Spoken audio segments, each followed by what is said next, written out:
Welcome, race fans, once again to Virtual Racing Network. As any of you can see from looking at this track, we are at Bristol Motor Speedway under the lights here for your Wednesday night race with Upper Edge Racing. This is the ourExpression night race at Bristol. Before we get into all the details, of course, we want to let you know this broadcast and race are brought to you by the following partners. Walls Beard Co. Guys out there, if you have a beard, you need to check them out. Head on over to wallsbeardco.com. simspeedshop.com. Go check them out. Got some great button boxes you can customize, as well as e-brakes for you rallycross racers. So head on over to simspeedshop.com. Northwest Racing Series. Tomorrow night we will be crowning a champion in their truck series. So make sure to stay tuned for that. And again, they are the official one-to-go sponsor here. That is presented by Northwest Racing Series. Ohio IndyCar League. If you need to get into some IndyCar racing, there is the league to check out. Ohio IndyCar League, no longer just taking Ohio club members. And of course, iBog, iRacing Broadcast Overlay Graphics, your sim race broadcast graphic source. Head on over to ibog.co if you are looking to get into broadcasting or just need some overlays done for your racing stream here on iRacing. The race itself is brought to you by the following partners. ourExpression, also the race sponsor here for tonight's race. CrowderCrew.com, MyCarDoc, Profile Machine Products, Eddie Sports Bar, Drive for Suicide Prevention, CarZip, The Drill Spill, and of course NC Design Concepts Landscaping. A big shout out to all of the partners that have come on board for broadcasting and for the race to make this race possible. Again, this racing broadcast wouldn't be here without them. That being said, we are going to jump right into our things. We only have about 8 minutes left before we have to get to qualifying. So we do want to, of course, bring up our VRN race analyst here. Partly cloudy. Obviously, it is a night race here. It's a night 2-mile-per-hour wind out of the north. 78 degrees here in the air, and of course track temp also 78 degrees, so we should see quite a bit of grip in this track here tonight. Again, 200 laps, 100 miles. We don't have an estimate on fuel and tires. I would imagine, being that it is Bristol, they should be able to get quite a bit of fuel or laps with the fuel, and they'll be coming in for tires when they come in, I'm sure. So we'll see. We'll keep an eye on that to see if and when they pit and how they pit. We're going to keep a very close eye on all of that here tonight. We want to thank everyone, of course, for tuning in here tonight to VRN. If you are here, you are in for a treat. Again, what a race. We got 25 drivers making it here to Bristol with these cup cars. That is a very big field here. This is a tiny fifth-mile track, or 0.5 half-mile track, 0.5. So a very small track for these powerful cars. So we'll be again just seeing how it goes. Will we have a lot of cautions, or will we go caution free here tonight? We'll let you know here shortly, but we do want to, of course, pull up your point standings here, presented by ourExpression. Your points leader coming into tonight's race is the 14 of Michael Fenlison. He has 432 points. He is ahead of Michael Laria by 38 points, 394 points for Michael Laria. Brandon McKissick, 373 points, 59 points out. Followed by Ashton Crowder, 369 points, 63 points out. And looking, I do not see Ashton Crowder here tonight for the race. So we'll see if he is going to show up here in a little bit, or if he is going to be absent from the race. We'll just have to wait and see. Dylan Roberts going to round out your top 5 with 355 points, 77 points out of first. So we got a fairly tight point standing here, not too terribly tight. They do get a little further or closer once you get down below. As you look at Shane Therian, 87, 10 points out of there. Riley Davis, or Grant Davis, 105. Walker Thomas, 105, tied for 7th place. Bradley Burke and Ryan Dyson will round out your top 10 right now. They are also tied with 302 points. So not a whole lot separating some of these guys. You go through the rest of your top 20 right now. It's Adam de Blasio, Bronson Stafford with a good amount of points behind, but he has a lot of people behind him as well. Brandon Kaufman there, Justin Munstill, Joshua Adams, Robert Kennedy, Jamie Dyson, Tanner Allen, Samuel Close, and Tom Bourne will round out your top 20 in points right now. Again, we do have some more ties for 18th back there and some very close battling between 14th and 15th. And also, we got some good battle going on between 11th and 12th, so we'll keep an eye on these guys here in the race to see how they do perform, where they stack up against the competition tonight. But again, it looks like we do have a few drivers missing, so we're going to do something here we haven't done before, at least not in this series, as we do have about 3 minutes, and actually we're not because they are away here for the drivers meeting. But when they come back out, we're going to go on board with them for a minute or two, if they come out in time, and just let you see what it's like to go around this track. So again, if you're in chat here tonight, definitely subscribe if you haven't before. Hit that little bell, you'll be notified of all the upcoming events we do have. We want to make sure everyone tunes in tomorrow night as well, as we have the championship round. The final four will battle for the championship in the Northwest Truck Series, so that is something you do not want to miss. We'll be just battling out there at Homestead. Everybody's even, so whoever finishes the highest will be your championship, and champion. We'll definitely be talking to them a little bit later after the race. But thanks everyone, of course, and also hit that like button. We have 3 minutes left here, so we're going to step away here for just a moment, get some last minute stuff sorted out here. Take this time here, you have a few minutes, go get you something to drink, something to snack on, because you will not want to miss any of the racing action. Once we go live from qualifying, we'll explain how that's going to go down, and then of course we'll go into the race. You don't want to miss that, so we'll be right back here in just a few moments.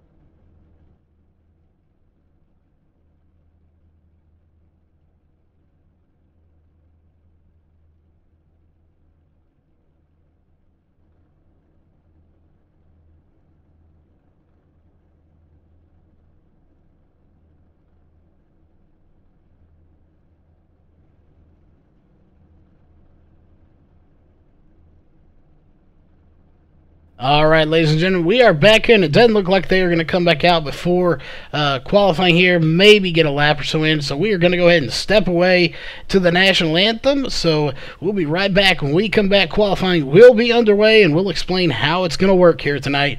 So national anthem coming up next, followed by qualifying. We take you down onto the track for our opening ceremonies. Ladies and gentlemen, please rise. Please remove your hats. Oh, say, can you see by the dawn's early light what so proudly we hailed at the twilight's last gleaming, whose broad stripes and bright stars through the perilous flight o'er the ramparts we watched were so gallantly streaming, and the rocket's red glare, the bombs bursting in air, gave proof through the night that our flag was still there. Oh, say does that star-spangled banner yet wave o'er the land of the free and the home of the brave.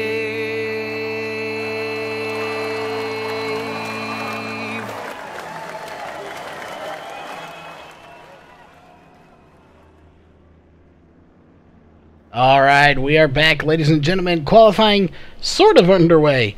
As you see, 14 and a half, 15 minutes on the clock.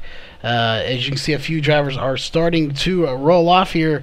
The first minute of qualifying is going to give these drivers a chance to move. They are moving everyone off of the backstretch pits to the front stretch. The backstretch here tonight is only going to be for the impound area. So that is where those guys are going to sit. So we'll see some drivers rolling around there. But again, everyone will be on the front stretch for actual qualifying, as they are not going to use the backstretch at all except for impound. As there you see drivers starting to come around here, and they'll be rolling around to the front stretch. We'll go around with them here, as some of these are going out onto the track now. So, qualifying has officially begun here. So we'll keep an eye to see where times roll in. Again, it will take them a very short amount of time to actually get some laps put in, as they have to go below the apron here onto that blue line before they can come on the track. But times are already starting to come in, so we'll put your driver bar up. You're watching the 31 of Dylan Roberts here, as he is putting in some times, and already times coming in. So let's bring up your top 20 here in qualifying.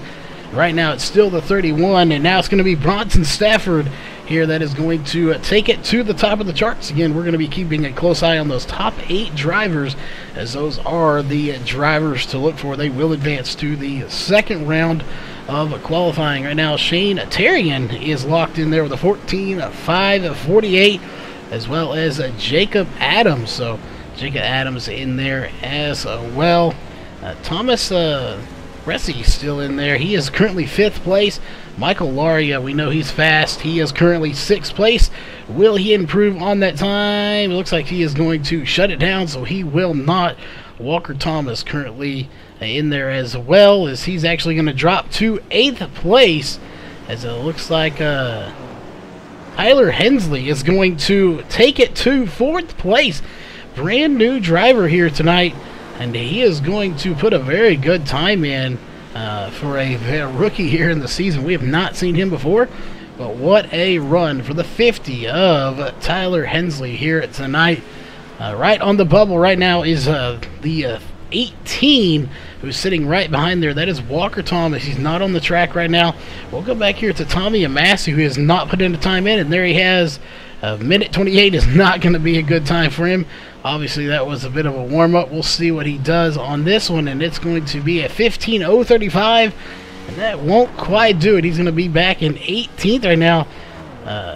Todd Thomas is going to be currently 14th, so he's got a little work cut out for him. The one on the bubble here looks like another new driver. That is Jesse Carr, back in 9th place, right outside the transfer spot to the next round. Nick Massey, currently 11th place, ran a very fast time, 14.653, but just short of the top 8, going to be in 11th place. Ryan Dyson has not come out yet. Grant Davis, however, is out on the track. He has not put a time in just yet. He is about to do so here, as he is on the backstretch. And you will see him come around his first time. Going to be a 14.587. Will he put in a faster time this time by? And it is not. Going to be a 15.072. So that will not be any faster. He is going to pull it to a stop here. And it looks like for the most part everyone has come out onto the track. As you can see, your top 20. That is 20th place right there. Tommy Amassi on the track. And Ryan Dyson has yet to come out. Brandon Kaufman has yet to come out. Shane Neiswanger. Greg, I believe that's Greg Trigo is not come out yet. And Casey Shue has not come out on the track. So it's either Trigo or Trego. We'll try to get a clarification on that we will go with Trego here for tonight, and hopefully that is correct. But again, a few drivers have not come out, but there comes Ryan Dyson out onto the track now, as he is going to put some time in. Again, we talked to a couple of drivers about possibly not qualifying and staying in the back or being up at the very front. He must be confident, as he was one of them we talked to. He's going to try to put it at the top here. We'll see what his first time is going to be when he comes across the line. And there it is. It is going to be a 14.775 to put him in 16th place. Not quite high enough up where he wants to be, I'm sure. We'll see if his second lap is going to be any faster, as he's going to come right there, scrape the wall, and I don't think it's going to count, and it's slower anyway. 14.861, as he is going to be scored back in 16th place here for qualifying. Can he get up to the front? He's a good driver, fast driver, but he's going to have his work cut out for him here tonight in the race with a 16th place qualifying position.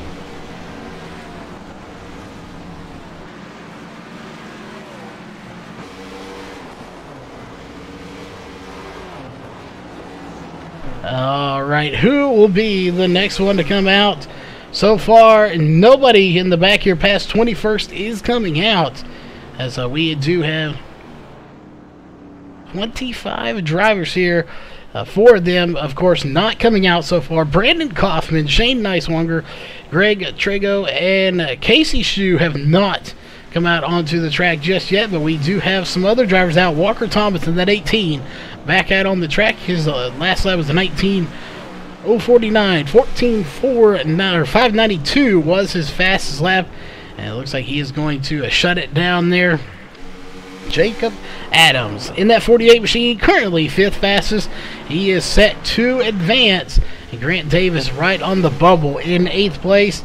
As we have Walker Thomas, who's just outside in 9th, coming back out onto the track, it looks like.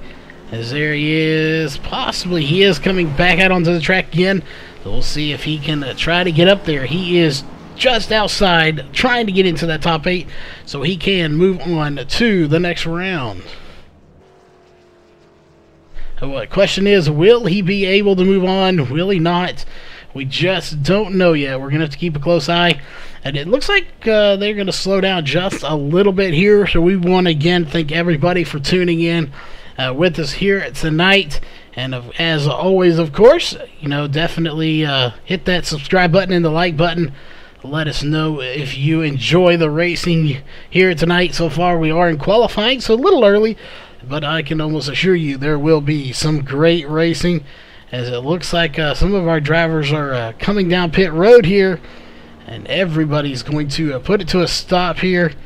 We do have the rest of this field. Again, they're only using the back stretch for impound. The front stretch is where you need to be if you want to go back out. And we will only see the top 8 drivers go back out onto the track here in just a few moments. Again, they'll take a little bit of a break. It looks like they are going to start shutting them down here, and then they will come back out again. Just the top 8 drivers will come out on the track to try and get a better time based off of what you can see on there by car number. Your top 8 are Bronson Stafford, Dylan Roberts, Shane Terrian, Tyler Hensley, Jacob Adams, Thomas Bresci, Michael Laria, and Grant Davis. Those are your top 8 drivers now, and they are taking a bit of a break here. So again, they will shut it down, and then they will come back out here in just a few moments to do the last little bit here. Usually it's about 4 minutes. They may give them an extra minute here, as it is a short track, so we will see here momentarily when they are going to come back out. But we are actually going to step away here, get a quick commercial break from one of our sponsors, so we will be right back as soon as they start to come out for the next round.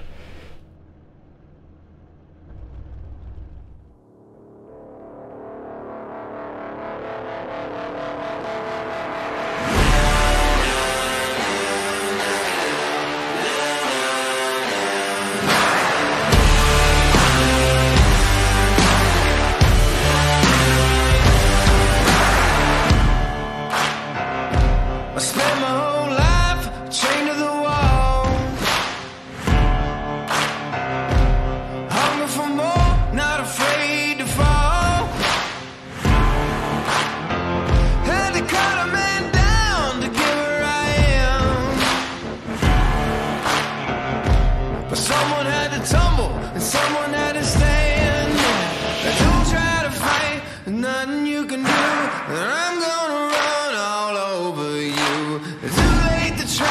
There's nothing you can do. I'm gonna run all over you. I'm looking for new blood,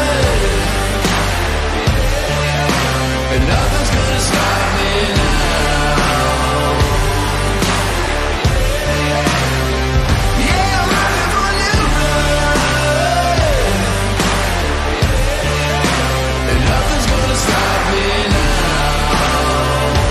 Nothing's gonna stop me. Looking for new blood.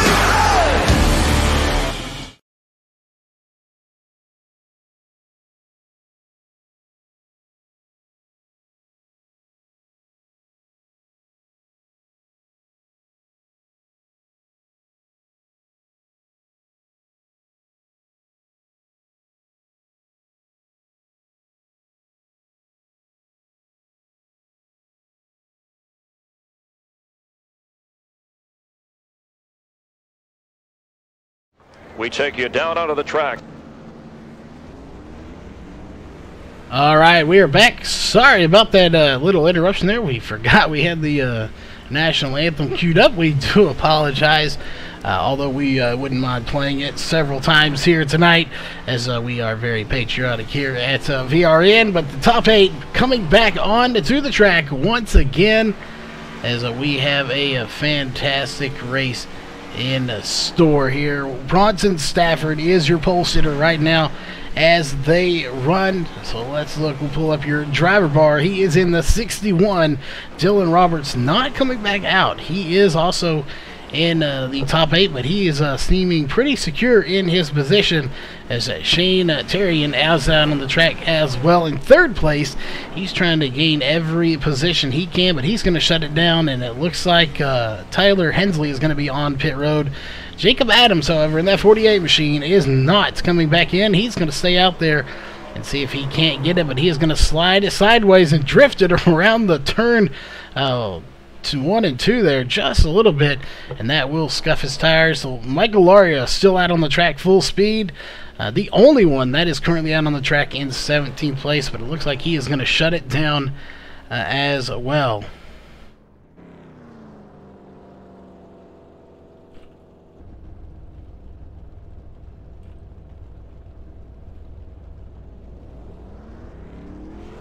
And it looks like everybody's pulling it in. There is the 24 of Grant Davis.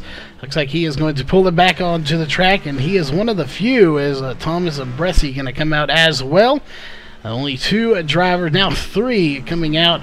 We are within a minute, almost 2 minutes, but about a minute and a half coming up left in this round. This is round 2 for the top 8. And we'll see. Thomas Bresci is out on the track. He's going to cross the line. He's in 6th now. Will he improve his time? We'll see here. Obviously, that last lap wasn't going to do it. That was a bit of a warm-up lap. So what kind of times will he put in? Will he improve out of 6th position? Not going to do it, hitting the wall. And that will damage the car. He can't get it fixed, so he's probably done here. Tyler Hensley, though, 4th place right now. Can he get a better time? We'll have to wait and see. 14.723, not going to do it. He has currently 14.5 at 68, so he will be back to where he is. Checking in with 8th place, Grant Davis out on the track still. We'll see. Can Grant Davis improve his time? Right now, 14.5, 87 is the fastest time. And I don't think it's going to do it on this lap either. We'll see. It could be a fast time. And I don't think it's going to be 14.794. Not going to be much faster there. And Dylan Roberts out on the track right now. And 40 seconds left to go here in qualifying. And nobody has advanced right now. The only one that's still full power out on the track is Grant Davis. But I don't see these guys making too much of an advancement before we get to the grid. So a good job for everyone, just not being able to improve as much as they would like to. So we want to know, of course, in the chat here, do you have a favorite driver you are rooting for here tonight? What brought you here? Is it just to watch some great racing, or are you here for a specific driver? I know we got some fans out there. Let us know in chat. Of course, that will be the checkered flag here for qualifying. So qualifying is done. They do have about 10 seconds left on the clock, as open qualifying allows a little bit extra for these guys to finish their lap, but it's not going to matter. Everybody's on pit road. So we will be moving to your starting grid here as Dylan Roberts will get the pole award here tonight. That is the Eddie's Sports Bar pole award going to Dylan Roberts. All right, they are going to start getting up to the grid. We do not have a whole lot of time here for the grid, as these guys get to the grid very quickly, and then we will have just 2 laps to get around this half-mile track, so only 1 mile before we have to actually get to the grid. So again, big shout out to everyone watching. You see, we got about 32 people in here watching. Thanks everybody for tuning in, and get ready for some door-to-door racing as we're going down to the grid, as we have everybody getting there. So we're going to jump down there with them here in just a moment. And there they are on the grid. So we're going to get this thing going here. Your grid will be as followed. The Walls Beard Co. starting grid, row 1 with a 14.500 will be the 31 of Dylan Roberts. Row 1 on the outside is going to be the 61 of Bronson Stafford with a 14.511. Row 2 is going to be the 38 of Shane Terrian and the 50 of Tyler Hensley. Row 3 is going to be the 48 of Jacob Adams and the 25 of Thomas Bresci. Row 4 is going to be the 44 of Michael Laria and the 24 of Grant Davis. Row 5 is going to be the 18 of Walker Thomas and the 41 of Jesse Carr. Row 5 is going to be the 10 of Robert Kinney and the 8 of Nick Massey. Row 7 is going to be the 88 of Joshua Adams and the 51 of Bradley Burke. Row 8 is going to be the 77 of Todd Thomas and the 28 of Ryan Dyson. Row 9 is going to be the 26 of Chuck Sweeting and the 14 of Michael Fenlison, your points leader going into tonight's race. Row 10 is going to be the 94 of Adam de Blasio and the 21 of Tom Bourne. Row 11 is going to be the 05 of Tommy Massey and the 7 of Greg Trego. Row 12, the 23 of Casey Shue, not taking qualifying time, and Brandon Kaufman in the 66, also not taking a qualifying time here tonight. Row 13, not starting the race here, not sure what happened. That is the 49 of Shane Neiswanger, who did not start on the grid. And that will do it here for your Walls Beard Co. starting grid. And this is going to be a fantastic race. Make sure you hit that like button and subscribe button if you like the race. And we got quite a few people out there watching tonight, and it is going to be a door-banging great time here from Bristol, Tennessee at Bristol Motor Speedway. You couldn't ask for much better. All right, 1/2 a lap separates us from the green flag. For anyone just tuning in, you are, of course, watching the ourExpression night race at Bristol. And Ryan Dyson from ourExpression, we might try to get a word with him. He is back right now a little ways. But that isn't going to matter much longer, as these guys are getting ready to get the green flag. And there it is indeed. Pace car's off. Green flag is in the air. We are racing here at Bristol Motor Speedway for the first time. 200 laps on the books. This is going to be a great one so far. So good. We are moving forward here tonight. No cautions was what we're predicting. A good race.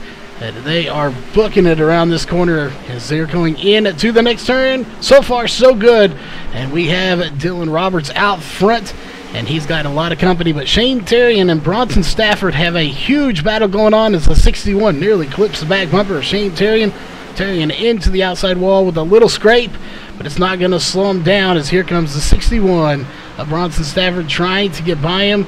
So far, he has been unable to do so. Here comes the 48 of Jacob Adams trying to get up there as well. Again, what a battle here going on for third place. We got battles going on throughout the field. We're going to try to keep a close eye on all of those And as the 48 looks to get by, that is Jacob Adams. We're going to pull up your driver bar here so you see exactly who we're watching. Can Jacob Adams get by the 31 of Shane Terrian here tonight? They've kind of spread out, but we're going to go back a little ways right back here as we got a group of cars. Got the 18 of Walker Thomas, Michael Area, the 44, Jesse Carr, brand new driver to the series, putting on a fantastic run as well. So what a battle for all of these guys here going on. So far, we're on lap 6 of 200, caution-free so far here at Bristol Motor Speedway, and I expect it to stay that way for the most part, as these guys are very good at what they do. So we'll see if they can keep it that way. But you got a little bit of a gap to this next little group right here. We'll check in with Brandon Kaufman as he's trying to get that number 66 machine past Chuck Sweeting here, and that is the battle for 18th position as the 10 car Robert Kenny gets into the outside wall, scrapes it just a little bit, keeps it going. He's going to earn some stripes here at Bristol Motor Speedway here tonight. What a battle so far.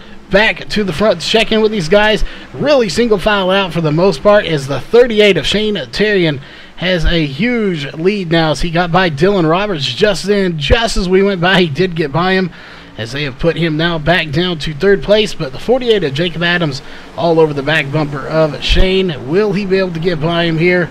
The only one to not start the race here tonight is Shane Neiswanger. Not sure what happened there, but he did not start this race.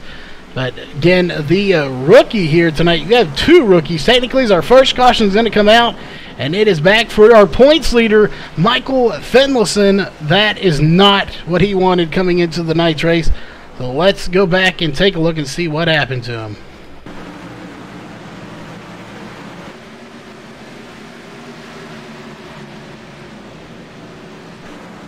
What happened to the points leader, Michael Finlayson, as we'll pull up your driver bar here? Something went wrong here for the 14. We'll see if he had any help. Didn't, just broke loose on him going into the corner. And he goes around, almost getting it in the pit road. But everybody avoids him, and he didn't get too much damage. So very good job for the 14 of Michael Finlayson to keep it off the wall. With that being said, everybody's coming down pit road to get some fresh tires and fuel, except for, looks like we have a couple of drivers going to be staying out here. That is going to be Jacob Adams, your new leader here for the first time. He has now led 2 laps. Shane Terrian not going in. Bronson Stafford not going to be going in. Joshua Adams and Bradley Burke, those drivers not coming down pit road. So we'll see. I don't think those tires are going to matter too much. Only 13 laps on them. I think they will be fairly safe here for tonight's race. So we'll keep an eye again later on tonight. Here in about probably 20 minutes or so, we will have Jeff Stabnow in the booth with us, having to take care of some last-minute stuff. So before this race is over, you will have an extra pair of eyes watching here for the battles. But again, thanks everybody for tuning in. A record turnout here for us, so a lot of you out here. We want to thank everybody for tuning in as we are under caution here for the first time at Bristol Motor Speedway on lap 14 of 200. We still have a lot of racing left to go, not even a quarter of the way done yet. So this should be some great racing. But we are under caution here, so we are going to step away one time real quick for a quick commercial from one of our sponsors, and then we'll be right back.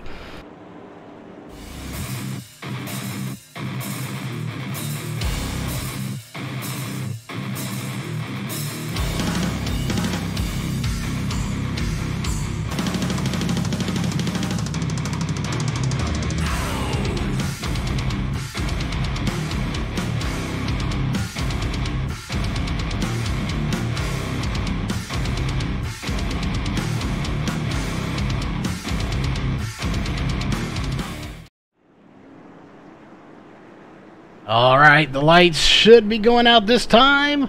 They are indeed. Lights are out on the pace car. And we are getting ready to go racing one more time here at Bristol Motor Speedway here in Bristol, Tennessee. And again, some exciting racing going on as they are on the backstretch. We have our top 5 drivers have not pitted. So they have a little bit older tires, 16 laps on those tires compared to the 1 to 3 laps on these others. Again, some of these guys have about 3 laps on them, 3 to 4 technically now, but those were under caution as we're getting ready to get this thing going. As there it is, green flag back in the air once again. Only car out of the race is Shane Neiswanger. Everybody on the lead lap, and we're getting ready to get this thing just revved up. We're going to try to stay green as long as we can. We'll see. Dylan Roberts already on the move right now in that number 31 machine right there. He's already passed Bradley Burke, who did not pit. We'll see if he can make any more positions up, as right now Jacob Adams is your race leader.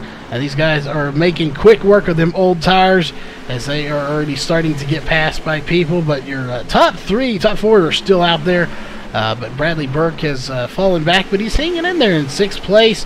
Can he do it, and how long can he do it on them old tires will be the question, as they have really started to get single file. So we'll have to go back here, even a little bit further back to Nick Massey, Ryan Dyson, Robert Kenny, before you really start seeing any major 2-wide battling, as it's really strung itself out here within a few laps here. So surprisingly, we don't see a whole lot of battling, and they're watching the 10 almost scrape the wall again. But let's go up a few more positions, as looks like we got a good battle going on with Bradley Burke and Tyler Hensley. That is new tires versus old tires, and right now it looks like the new tires of Bradley Burke are prevailing against the 50 of Tyler Hensley. Oh, as we got one into the wall, that is the 50. That is Tyler Hensley, as old tires may not be quite working out for him like he wanted, but still hanging on to a solid 7th place position. So they're not failing him too much, as it looks like Bradley Burke's having issues there. And there we go, a good battle going on. Bronson Stafford, and it looks like Shane Therian got a battle going, got his hands full. So we'll see who comes out on top out of this one. Again, another old versus new tires, as the 31 of Dylan Roberts has significantly older tires, about double the length here, 12 versus 25, but it's not mattering. He is hanging in there right now, as Bradley Burke will get by once again on those old tires. Keep in mind, Bradley Burke is doing a fantastic job of hanging on to that spot here, and we're going to go a little further back here. We're going to go back to about 20th position, as these guys have kind of singled out, but here in front of them, they're still trying to mess with each other's head here and get them, or rattle those cages just a little bit, as the 41 rookie Jesse Carr is looking to get down to the bottom, but just can't quite complete the pass. But he is going to keep digging, keep trying to see if maybe he can do something with those guys and get by them. But again, a rookie here tonight, first time racing with the league, doing a very good job. Right ahead of them is your points leader, who spun. He's in 11th place already, running 15.309 in that last lap, and he's doing a good job after that spin to recover to almost a top 10. He's trying to get to Dylan Roberts, who has fallen back a little bit on those old tires. But you speak of old tires and who's not falling back, that is the 48 of Jacob Adams right there, your race leader. He's got 30 laps on his tires, and those old tires are definitely holding on, as your top 4 drivers right now have very old tires. 30, technically top 5 drivers. Bradley Burke did goodbye, so top 5 drivers, 31 laps versus 18 on everyone behind them. So obviously tires are not going to be an issue here tonight at Bristol Motor Speedway. It is going to be a fuel game. Who will win the fuel mileage race and who will come out in victory lane will be the question as you're watching your leader. And it looks like we do have Jeff Stabnow with us. Hey, Charles. Glad to be here. Sorry, ran a little late here tonight. Couldn't get here in time. But managed to hear you call this race here. I don't think I've even heard you take a breath yet. So nice work on that, man. Yeah, I don't think there wasn't time for breath. These guys are just battling like crazy right now. They're still going on a battle back here. We got some new drivers in here, Tyler Hensley and Jesse Carr. Oh, the 25 sliding it, and we got 2 cars into the wall. And so far, no caution. Yeah, it looks like the 25 there just got loose there in the middle of the corner. It looks like he maybe washed up a little bit first. Not sure if he made contact, but then getting into that corner, he just got a little loose. Wiggled it then and collected the 14 on the way up the wall. He did. The track. And then the caution did come out finally, but not for him. It was for the Ryan Dyson in the 28. So we'll go back and take a look and see what happened to him.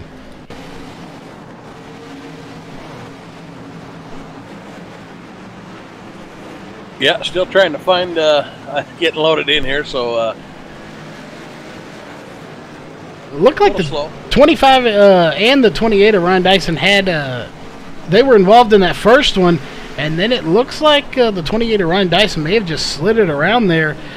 He was right next to the 14 of Michael Fendelson, but I'm not sure if contact was made there or not, as we might go back here just a little bit, and we'll go on aboard with Ryan Dyson. Of course, thanks to the T&D Rustic Decor onboard camera, we'll just see if we can get a better look at this.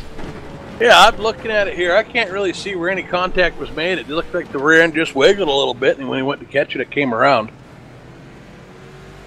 That's what it looks like here as well. Is he was already loose from having to lock up the brakes, and yep, no contact, just spun it around. You know, that's a product here at Bristol. Is you've got to be on top of things so well. And, you know, you lock the brakes up like that and then have to hit the gas again, there is a good chance you're going to spin it around. Well, it could be a brake bias thing, too. I'm not sure where they're running their brake bias, but if they're running it back quite a ways, when you go to check up unexpectedly there, it will wiggle that rear end on you. And it looked like he was slowing up because of those cars that got caught up in that earlier accident. So it could have been a brake bias thing when he went to check up. I'm not sure. Yeah, and we have noticed already, since you're just getting here, I kind of already knew it. I didn't think tires would be too big of an issue here tonight. I'm not sure what their fuel window is, although it's not really seeming to matter too much as we've had 2 cautions now. But Bronson Stafford, the 61, has stayed out 2 times now. He didn't pit last time. He's not pitting this time. 39 laps versus 2, technically all of them under caution. But the caution before this, they had about 18 laps versus 1 lap under caution, 2 laps under caution, and those guys held off the pack behind them. So old tires not playing any real factor in the race. So, you know, while that in itself, yeah, that's okay, just information, that really could play a factor in the outcome of this race later on. So, you know, I've done some other Bristol races, and we've talked about this. Bristol is one of these tracks where, you know, we've got the progressive banking here, and so the fastest way around this track until you get a bunch of heat in the track is to run that wall. I mean, you're just rim riding. You're up there against the wall because there's more banking up there. And so you can stay out on old tires because track position means more. It's so hard to pass here because the guy that's up there on that wall gets a better run down the straightaway. If you get a little half a car length ahead of him, he usually blows by you going down the straight, because you get so much better run coming off that corner up there by the wall. There's just more banking there. You can carry more speed on exit. So, again, older tires, get up front. You may lose a couple positions. You are a little bit slower, but because guys can't get around you, you know, it's not really enough to, you know, usually don't lose that many spots. Yeah, and we'll see if he loses any here for the leader as green flag is back in the air once again. And old tires prevailing as Bronson Stafford out front, and they are really starting to gather up behind him here. As you got the 88 all over his back bumper, that is Joshua Adams. As he may have bumped him a couple of times because he has damage to that back of the car now. Yeah, they're getting pretty sporty up front here. The 38 there, Shane Terrian, who we got to see win the race there last week. Watching him do a couple of lane changes there. He's kind of stuck down on the inside, and you know, after those tires wear, it's usually not where you want to be. After you get a few laps on those tires, it gets harder and harder to hang down there. But looks like he's able to clear the 61, and now the 48's going to give it a shot down there too. Yeah, and we'll see again. all race we have seen this. Sometimes you see these guys, kind of hang back. They don't necessarily try to take every position they can early on in the race. But a track like this, as we see, I believe that's the 31 get into the wall. Dylan Roberts, it is. This track seems to breed cautions. When you start getting them, people get real antsy. So you want to get to the front as quickly as possible and get away from this midfield. From about 10th place back to, probably 20th is, I think, where you're going to see a lot of your cautions, because that's where the majority of the guys are jockeying around, bouncing back and forth, and you want to get out of that area as quick as possible. Yeah, a couple of points here. Number one, we're watching Broad City slid back to the 6th place. We saw the first cars, a lot of cars pass him on the middle, but as these tires wear, it gets harder and harder for these guys to drop down low and pass him. To your second point there, again, you've got somebody like Brunson right now, and he's got 40 more laps on those tires. Running around in the middle of the pack, he is slower. Guys are having to brake a little bit harder when they get behind him. They're turning 15-second laps, 2 sets of corners, 2 straightaways in 15 seconds. So not a lot of time to react. It's real easy for that accordion effect to happen. Somebody hits the brake just a little bit harder than they wanted. Guy behind you wasn't expecting it. And we just get all wadded up. Yeah, and it happens so quick. Like you said, 15-second laps. You have zero time to react. Sometimes you have a little bit of time. Here you basically have no time to react. If something happens in front of you, unless you're just that lucky, you're probably going to get involved in it. That being said, sometimes you do get lucky. I know we saw Brandon Kaufman earlier. That happened in front of him, and he was just far enough back that he was able to squeeze through it. But sometimes that ain't the case, as there is a ton of cars right here actually with him as he's trying to get by the 7. It's just not happening right now. Yeah, we've got a big pack there. We still running too wide there. Really not enough room with some of those guys on that top line to even slide up and get a slide job coming off that corner there to cut that corner and kind of slide up in front of somebody as the tires wear. That's really about the only good way to pass there is kind of give somebody the slide job on exit. But with these cars, that many cars, they're going to be hard to make some ground. As we see the 10 going around in front of them, 7 gets them, and they all wad up just what we're talking about. No time to react. Yeah, and this time around, Brandon Kaufman not as lucky as he was the time before. So let's go back and we'll take a look and see what exactly happened there. It was a new guy, Greg Trego. I'm hoping that is the correct pronunciation for that name. But we're going to watch him and see. That was the 7. Something definitely happened here, as we'll take a different camera angle and see. 7 just got in there hotter and got into the rear end of the 10. 10 either checked up more than he was expecting, or, the 7 was a little late on the brakes. Not sure. Yeah, I think that is right. But it's exactly what we were just talking about. Yeah, no, we're going to take another quick look at that. Looking at the 7, I do believe you're right. It looked like the 10 was sliding up, and he had to hit the brakes to not get into the 26, and that looks to be what caused it, kind of. He does have to check out quite a bit in the corner before, as you're just about to see it here again. There he does get in way hot and has to check up, slides up, and then gets rear-ended by the 7. So it's unfortunate, but it does happen, barely collecting the 66. But the 8 getting involved and the 41 and the 10. So multiple car wreck here. We'll see. So far, nobody's coming down pit road for your top 7 drivers. Yeah, and we've got 20 laps on those tires. Again, I don't know if I want to give up track position right now to come down and pit unless I got damage. I'm back there on Michael Laria. Somebody back there is going to say, why not get some fresh tires and see if I can't make some ground. You never want to be the last guy on old tires, right? Grant Davis probably not going to like where he's at, but if you're Josh Adams, you got to like the fact that these guys on new tires got to pass 5 or 6 cars to get to him. Yeah, and the bigger cushion, padding, whatever you want to call it, you can get, the better. So like you said, 6 other cars behind him. He's going to enjoy that quite a bit. Especially, seeing the past restarts. It's definitely helped the leader. They've stayed out front all the way till the next caution, with the exception of the last caution. The leader did fall back a little bit. It was Bronson Stafford. So he fell back a little bit, but I think this is enough tire or few enough laps that it's not going to be as bad as it was for him. So we will definitely see, but it seems like a good time here once we get the green flag to do a little crank it up. Hey, I like crank it up.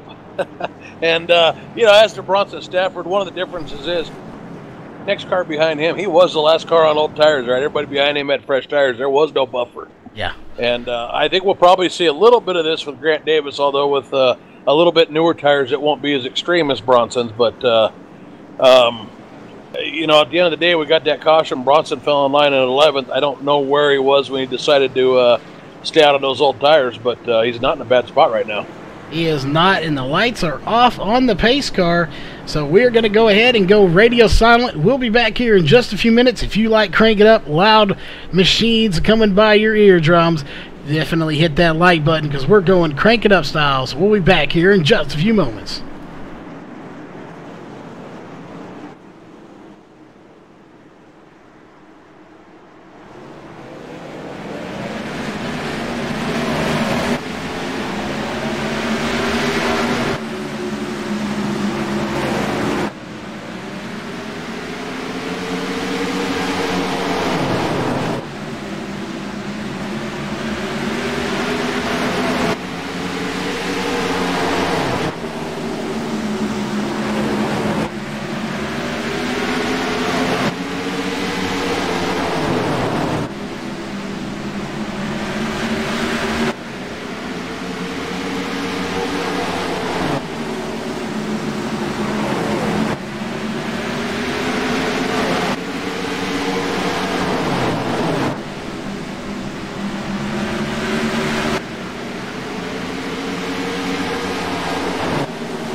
All right, we are back, ladies and gentlemen, as they're starting to spread out, coming by the line.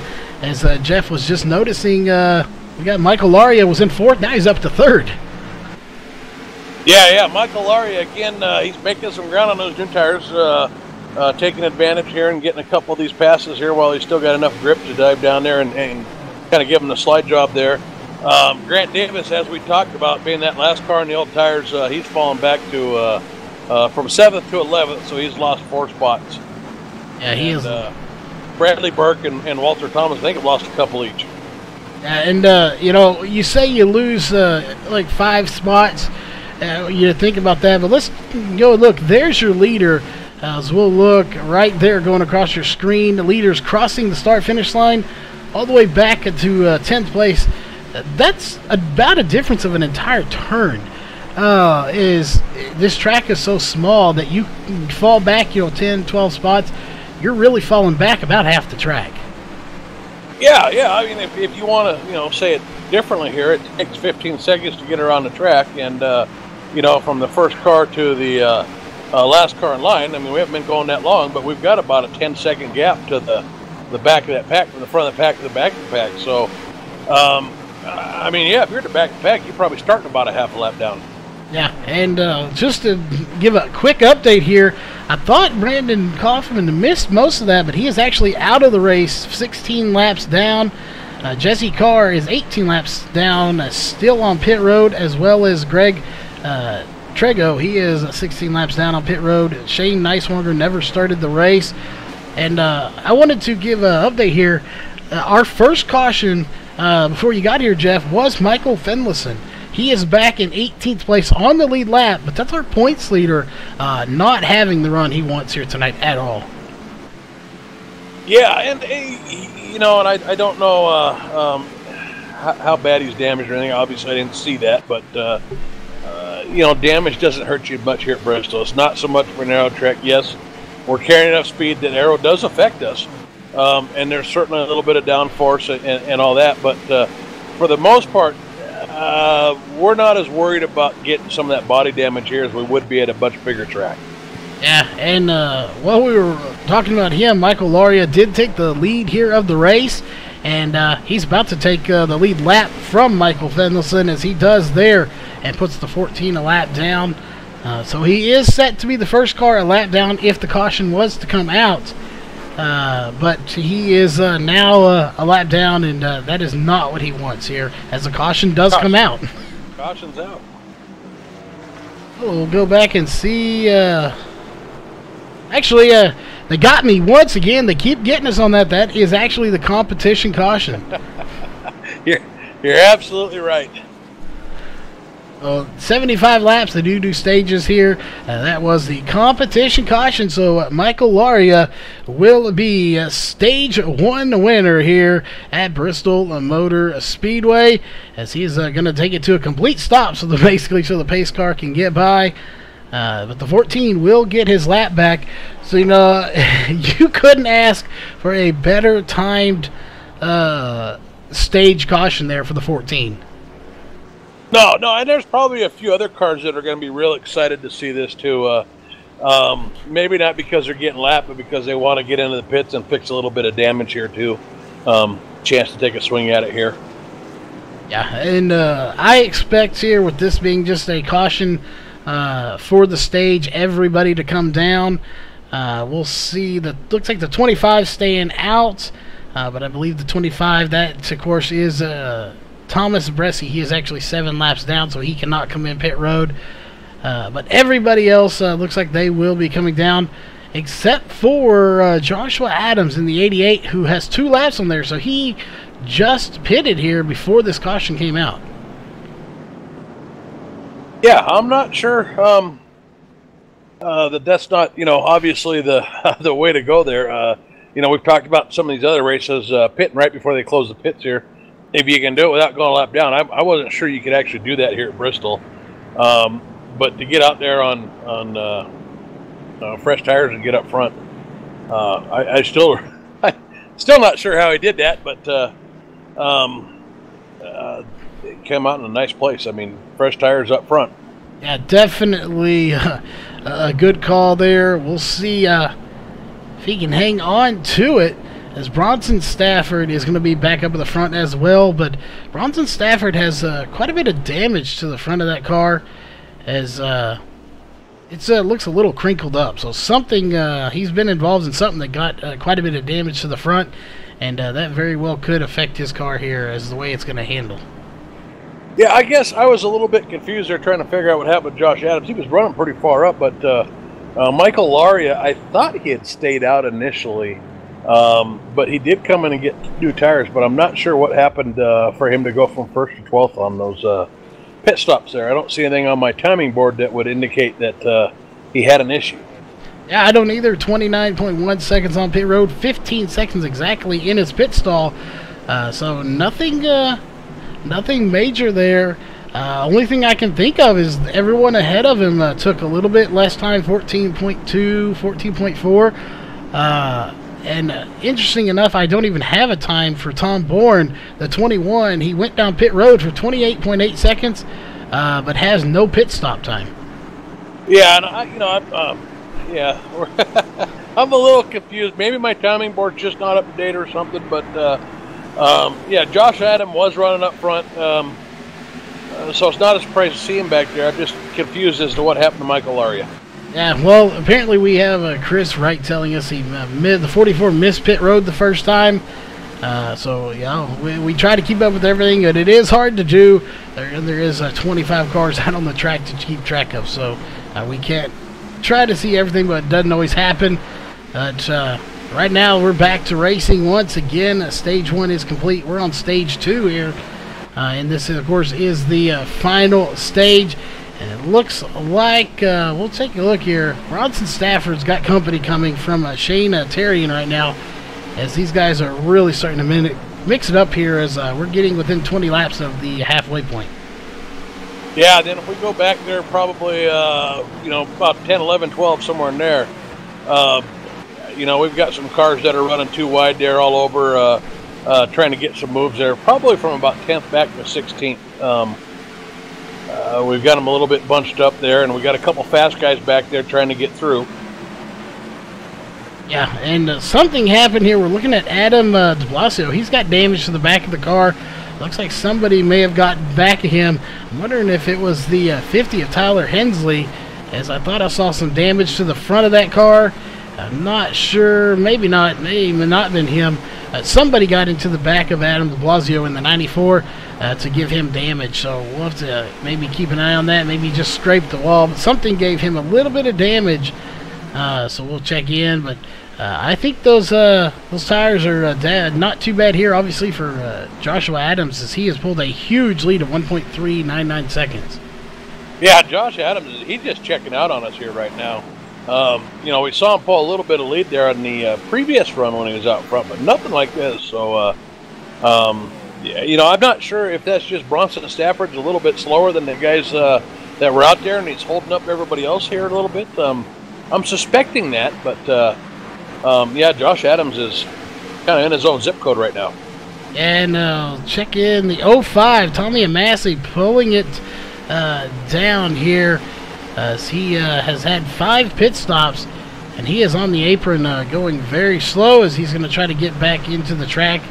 And I'm not sure if he took an extra lap or not there, as we just saw him, but he did not stay below that blue cone. So we'll see if he had already been around once or not. I would be venturing to guess he was, since he had quite a bit of speed built up. But he is back on the track, so something happened into the 05. Yeah, and meanwhile, Shane Terrian, he's pulling about 1 to 2/10 of a lap right now on Bronson, or not Shane Terrian. Josh Adams pulling about 1 to 2/10 of a lap right now on the rest of that pack. Shane Terrian trying real hard to get around Bronson Stafford, but just can't clear him on that low side. Bronson Stafford just getting that big run we talked about coming off that wall there on the exit of the corners. Yeah, they are, and everyone's starting to slide up a little bit here, as you can see them almost get right into the outside wall. So somebody's going to earn those stripes sooner or later. As the question is, who will it be first? We've seen a couple of guys earlier, so it'd be the first one of this stint. We're going to go back here to about Bradley Burke. Even a little further back here with the 50 and the 94 is where you start seeing some of the battling going on. And even behind them, Grant Davis and Jacob Adams starting to get into some good little battles. Yeah, Grant Davis was making some time. I think he was back up to about 8th place. So we went up, we looked at the leaders, we talked about them for a minute, and he's lost about 4 spots back. So Grant Davis, one of those guys in the short time I've been doing this league that I've learned to keep an eye on, usually does a pretty good job of making his way through traffic and working his way up towards the front, but he seems to be going backwards right now. Yeah, he is definitely going backwards at the moment.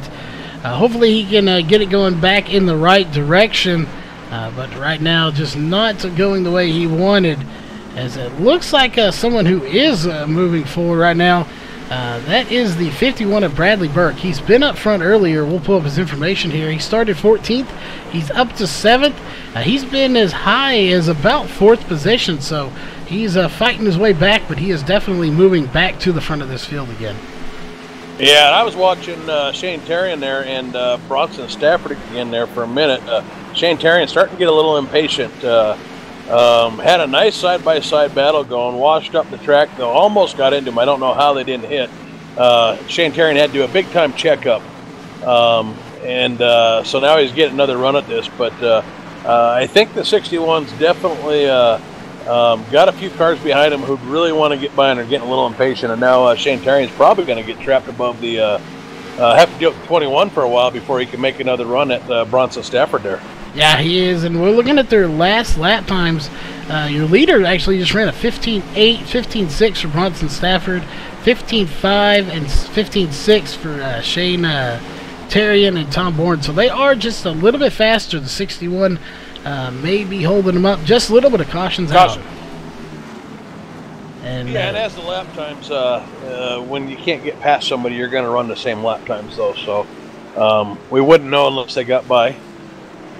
I'm not sure who that was, Charles. I am not sure either. I'm trying to figure out who the caution may have been for, as I don't see anybody wrecked at the moment. So we're just going to have to go back to the back here, as we'll see if we can't figure out who might have caused it. Yeah, I'm not even getting a session event registering over this one. Oh, where somebody went around. Not sure who that was. That's somebody, I believe it was Casey Shue. I think he may have got spun. So we'll take a look. That is the 23. Let's go back and take another look here. Yeah, watching Casey Shue right now slide up in front of the 8, and you know, he cut the inside of the corner. They were coming off the exit and split up in front, and probably didn't have him cleared enough there for the 8's liking or the 8's ability to check up there, and 8 just got into the rear end of him. Yeah, this is what we're watching. So very quick on the edge. A bump there gave the 8 a ton of damage, and around goes the 23. 23 does a very good job of saving it from hitting the wall, though. But that will do it here.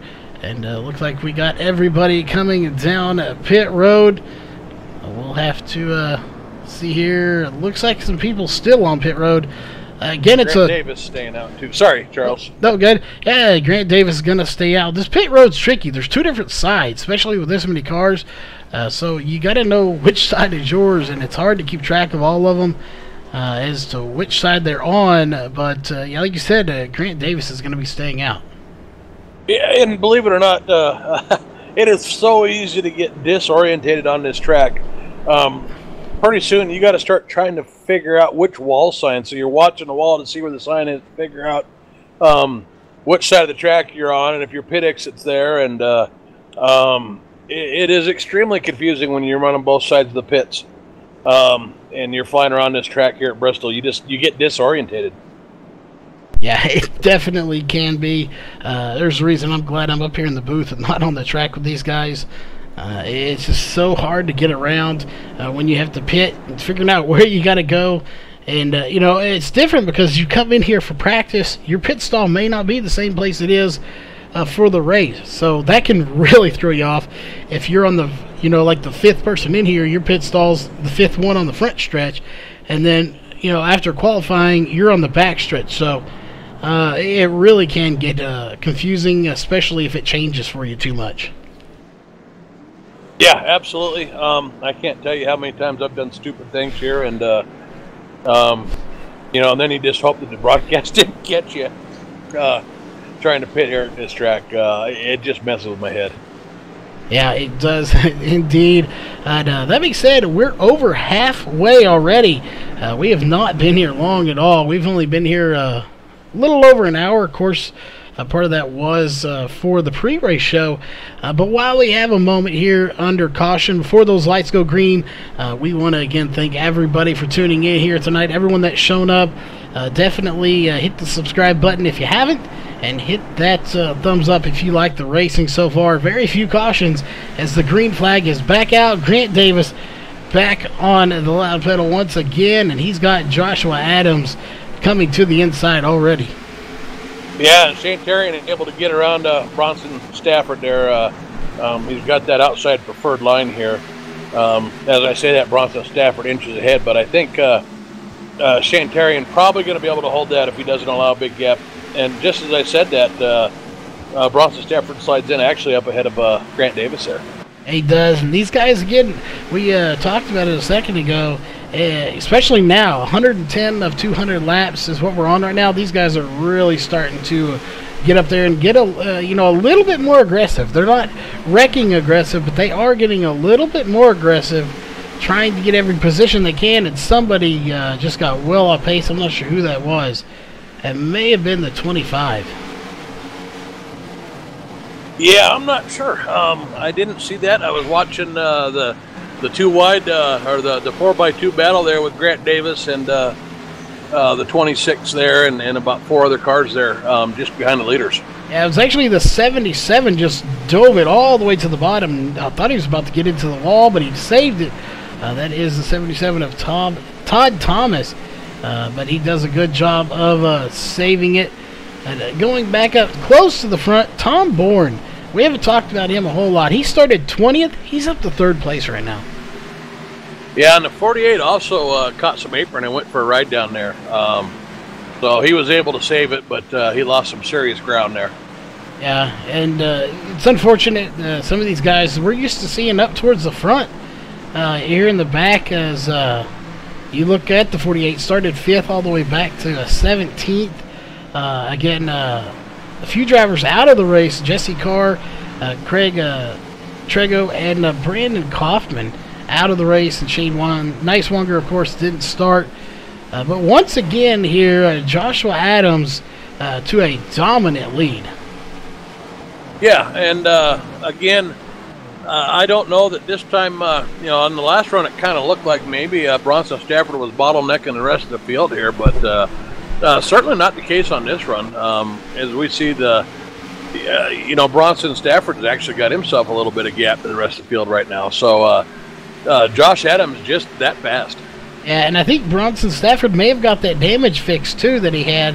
Maybe not, I just can tell. It looks like he may have a little bit on there still, but may have got some of it fixed.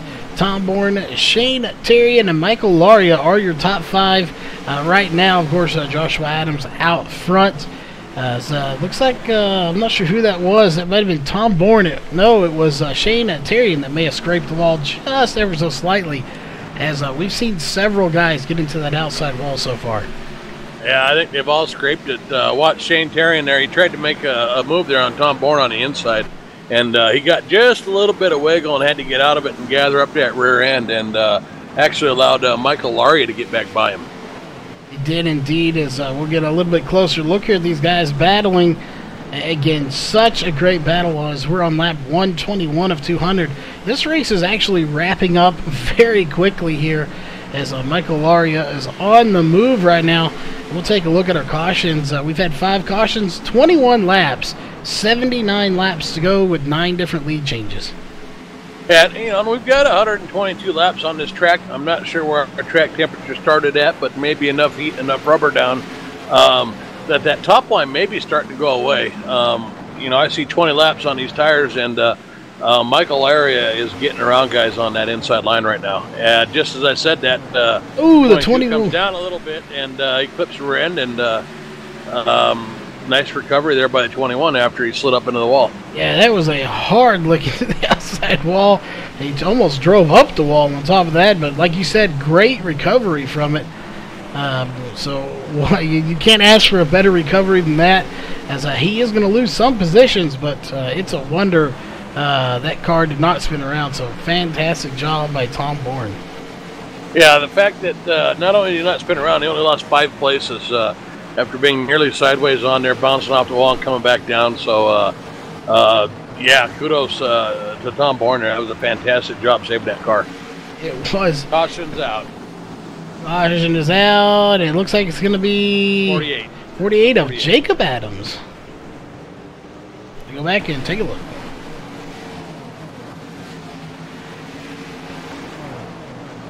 Yeah, it looked like Jacob Adams was just sliding up that track. He was looking like he was going to pull a slide job there. Maybe thought better at the last minute and put a little more wheel into it than he should have, and just got it loose. I don't think he made contact with the 10. I think that was one of those oh crap moments. And it very well could have been. And yeah, there it is. No contact made.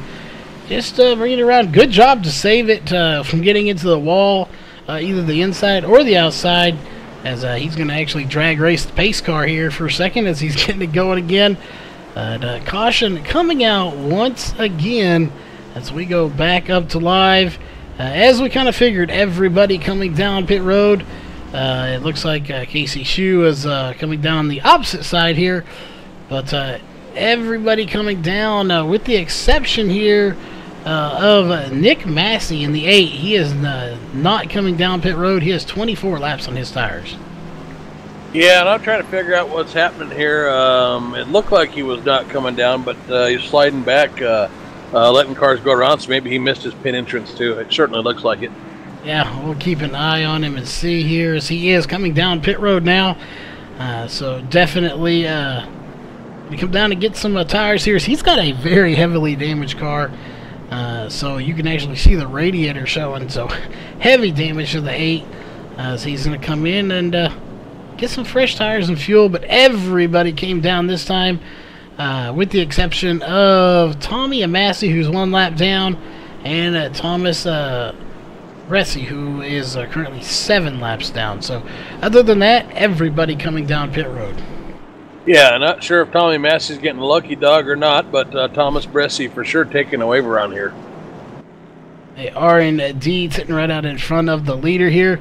Well, it'll be interesting here. We are on lap 129. Again, just amazing how fast these laps are clicking off here in the race. So it'll be over before we know it. These guys are going to start getting more and more aggressive throughout the race. They're clean racers. They're not going to wreck each other. They're not going that extreme, but you will start making moves that you might not have made early in the race. Yeah, you know, it's go time, or it's getting real close here. So, yeah, you know, get your positions while you got those fresh tires. So everybody's out there on fresh tires right now. So much harder to pass when we start wearing on these tires. So you got everybody bunched up. You got fresh tires. We got a lot of heat and rubber into this track, so probably going to see some guys getting a little bit aggressive here. Yeah, I think they will. And apparently we're getting information that he got the lucky dog. That's why he stayed out. Unfortunately, that is some information we just can't we can't pull here for the overlays. So we don't always know if they're just getting a wave around or a lucky dog. It's just not some of our very needed, but unfortunately information we don't get. So we just have to speculate if he got a wave around or a lucky dog. But what we do know is the green flag is back in the air. We're racing once again here on lap 131, or 132 now of 200. Yeah, we got Josh Adams, you know, back out lead, so it'll be interesting to see if he's able to pull away this time. Everybody behind him on fresh tires, but he's already putting a little bit of a gap there on the rest of that field. He is indeed, and you know, it very well could be that he's in go mode right now. He's going to try to lead as many laps as he can, stay out, and you know, win this thing. That is the ultimate goal, to win the race. As it looks like Shane Terrian is going to scrape the wall just a little bit. Yeah, and I didn't see what happened to Michael Laria again. He's obviously fast, keeps coming through the field, but he's just getting his butt kicked on pit road, it looks like. He lost 4 or 5 places during that round of pit stops, too. I don't see anything obvious on his stop times or lane times, but something's going on that's just giving him a hard time there on pit stops tonight, but he lost more positions. And I do see he has 6 pit stops compared to 4 and 5 for everyone else. If he missed it once, that should have accounted for one of those extra stops, but he may have missed it again. We just can't keep track of everyone as they're on pit road. We do our best, of course, but it's just it's hard to keep track of everyone with only 2 sets of eyes on here. But right now, they're putting on a really good battle for about 5th position. That is Tom Bourne, Adam de Blasio, who again has severe damage to the back of that car. He started 19th, he's up to 6th, so he is on the move trying to get to the front and see if he can't lead some laps. Yeah, Michael Laria is somebody who I think might have something for Josh Adams. Won't know until he clears traffic, so that's the reason I've been keeping an eye on him. I want to see what happens when he gets up there, if he's got something for Josh Adams, because Josh Adams, at this point in time, looks like he's got something on the rest of the field, as he's already up to almost 3/4 of a second lead here. Yeah, and we stated it earlier, you know, that's you know, amplified when it's a short track like this. A little bit of a gap is quite a bit. You know, it's not like a 2.5 mile super speedway where, you know, 0.3 is not that much. Here, 0.7 is not a huge amount, but it's not a tiny amount either. When you look in the grand scheme of how short the track is. So he's down to 0.683 as it looks like Shane Terrian is actually catching him, and now he's going to lose a little bit there. Yeah, well, I guess I'm still showing 3/4 of a second, but I think it just depends on where they're in the track and whether or not our timing screen updates. But Shane Terrian definitely doing a little bit better job hanging with him now that he doesn't have to battle those guys, Bronson Stafford and Tom Bourne here this time. I think maybe he used up his tires a little bit those first couple times around fighting those guys, and maybe that's part of the reason he was not able to keep up with Josh Adams. But oh, sorry, we got a car going around. Didn't mean to cut you off there, but the 77 going around just flipped over to him as he was backwards on the track. Yeah, I'm not sure. I guess I got to back up a little bit further there. Something definitely went wrong with the 77. Had a nice, clean car, no damage. And then next thing you know, he's just backwards on the track. So we're taking a look at this to see what might have happened. Yeah, I'm not sure if he just came down the hill there a little bit aggressively coming in the corner and got that rear end a little bit light, or if maybe there was a little bit of net code with the 48. It was real close to his back bumper. And even though it didn't look like they made contact, it sure acted like it. Yeah, we're going to go back again just a little bit. I think he just spun it around here. As then the 28 of Ryan Dyson did get into him. As again, we talked about it, Ryan Dyson having nowhere to go, but right into the 77. As we're keeping a very close eye here. Take a look from a different angle. Oh, I don't know. Yeah, you're right. I think we may have had a little net code between him and the 48. Yeah, hard to tell, but they were certainly close enough. They were within that kind of zone there where iRacing will mess with us sometimes. Yeah, they will indeed. Just right there, unfortunately, it does happen. And we'll see how everyone is doing. We got some guys going down pit road, but for the most part, pit stops are done here. We got one lap on these tires, so a few drivers are coming back down. Tommy and Massey coming down pit road, and we have our points leader on pit road as well. Yeah, unfortunately, the timing screen just kind of goes bonkers here too with these two different pit entries, which makes it a whole lot harder to follow what's going on right now. But I'm showing Bronson Stafford in the lead right now, followed by Josh Adams. So Bronson Stafford with the 9.8 second pit stop. Looks like he went for 2 tires. I believe that is correct, and that's what I'm showing as well. He is your leader with a very short pit stop. Everybody else taking 4 tires and fuel here, so we'll see. We've seen no tires, not taking tires at all. You have been able to hold off, but those drivers had a little bit of cushion behind them, about 4 or 5 drivers or more. So will 2 tires be enough to hold off this field for Bronson Stafford in the 60-01 machine? Yeah, and then the question is, obviously, what's the handling going to be like on this car with 2 tires? We had a few laps. I think we had about 20 laps on those old tires, which on Bristol's not like 20 laps on an intermediate. But, usually if I'm going to take 2 tires and can't make adjustments, I think this is a fixed set or a fixed series here.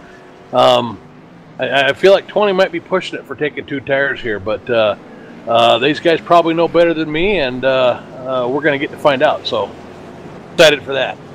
Yeah, it's going to be an interesting, very interesting event here to end this, as it looks like we do have Mike Neal in chat with us here tuning in tonight. So good to have him here with us, even on a night that Mikey Neal's not racing. So great to have him here with us. As again, we do just want to remind everyone, of course, if you are just tuning in here or been here, definitely if you like the racing, hit the subscribe button and the like button to be notified of all the racing, and let us know you like the race. But the green flag is back out once again here to start lap 150 of 200, so 50 laps to go at the line next time by.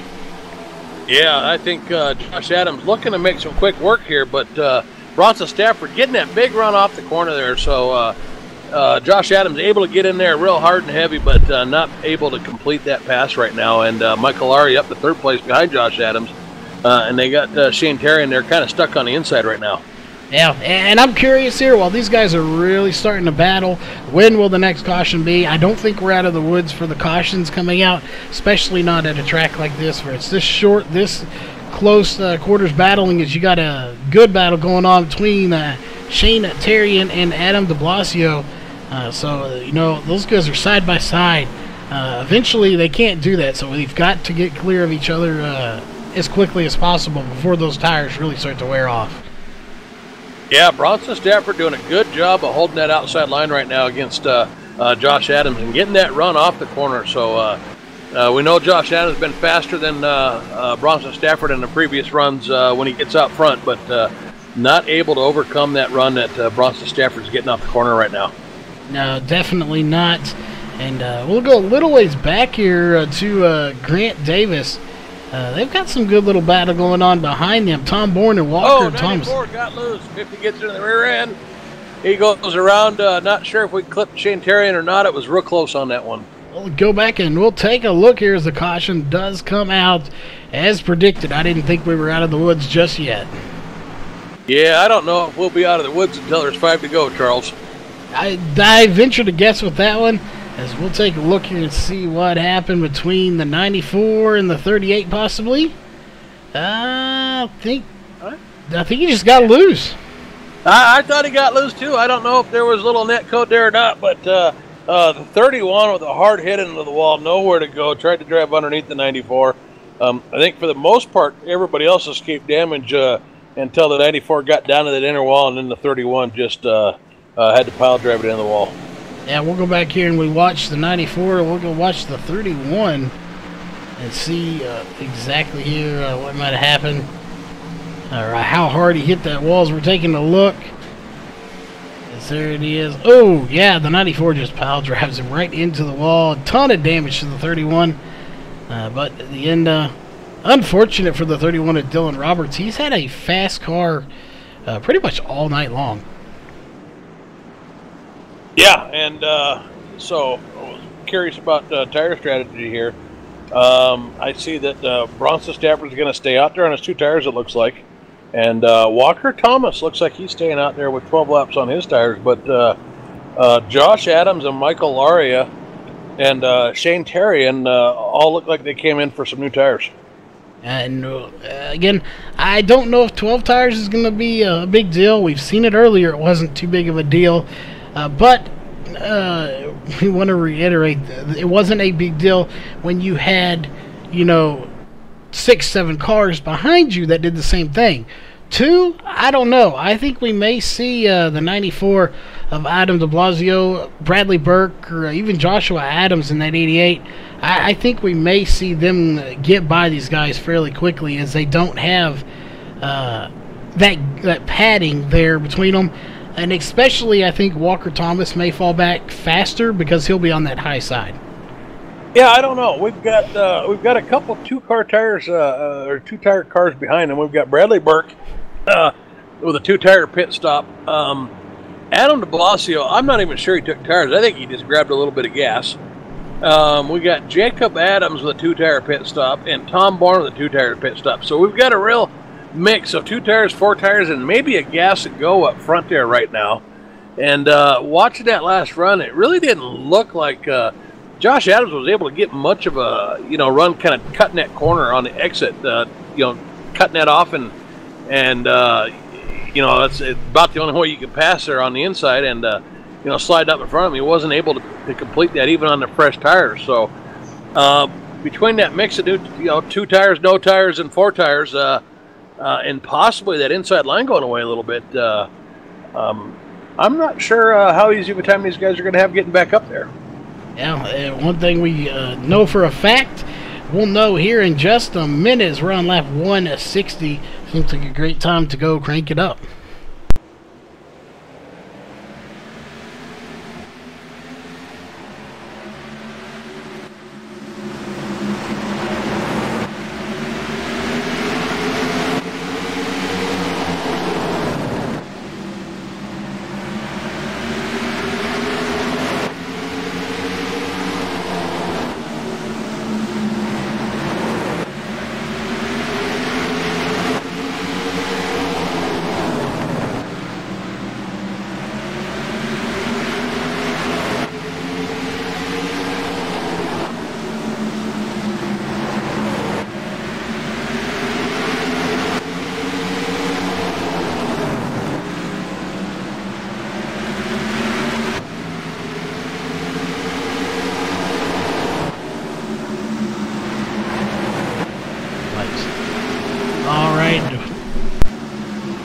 All right, we are back, ladies and gentlemen. The caution is out for the 21. So we'll go back and take a look. That is Tom Bourne. We caught that right as he went around. Let's go back and take a look. Yeah, he looked like he just caught a little bit of apron there getting down in that corner, tried to cut that a little bit. Started sliding back up the track. Sometimes that apron will shoot you back up the track, and Maybe he just, in order to keep hitting another car or something, put a whole bunch of wheel into it, or maybe got on the brakes a little bit hard there, but then it just came right back around and down the track and slammed that wall. It did, and that was a hard look. Everybody's trying to dodge him here and get around him, and they do a good job of it. But again, the 21 of Tom Bourne going around, and that will bring out the caution as we were just on pit road. Looks like we are going to have some takers coming down pit road. The 38 of Shane Terrian's going to come down. Dylan Roberts, Tommy Massey not coming down. Looks like Jacob Adams coming down. Michael Laria going to come down. So we have about a 50-50 split, I think, here of guys coming down. Hey, why not, right? If we know from watching earlier, man, if we get Josh Adams get out front, we're not going to catch him if we're all on equal tires. So if you're Bronson Stafford, why not stay out there in the 2 tires? You've been able to hold the lead, do it. Bradley Burke, yeah, stay out there, try to hang on to that lead with your 2 tires, you know, stay in front of Josh Adams. And if you're on the same tires as Josh Adams and behind them, then you might as well change something up, huh? And I think that's what we see a lot of these guys doing, coming in and getting tires. Yeah, you got to do something different, you know. If what you're doing ain't working, change it up. That's the best way to possibly make something happen. It could go bad for you, it could go good, but you're never going to know unless you do something to try to change it. And that's what these guys are doing right now. And we'll just have to kind of wait and see how it plays out for them as we're on lap 167 to 200. As we'll pull up our caution chart here. 9 cautions for 35 laps. 34 laps to go, so this race is winding down. We had 14 different lead changes. Yeah, and Michael Laria, first car on new tires, sitting there in position 9. So Bronson Stafford has got himself an 8-car buffer on old tires. Got to feel a little bit better about that, as you know, these guys with the fresh tires are going to have a lot of cars to go around. Plus, 10 laps really isn't that much on these tires, and a few of those were caution laps anyway, so liking a strategy call, I think, of some of these guys that stayed out. Grant Davis, Tyler Hensley, Casey Shue. Well, Casey Shue might be in trouble. He's the last guy on those old tires. But Josh Adams, Bradley Burke, short track racing, track position is important here. It is very important, and we'll see how it's going to play out for these guys. I think, like you said, the best one sitting right now is Bronson Stafford.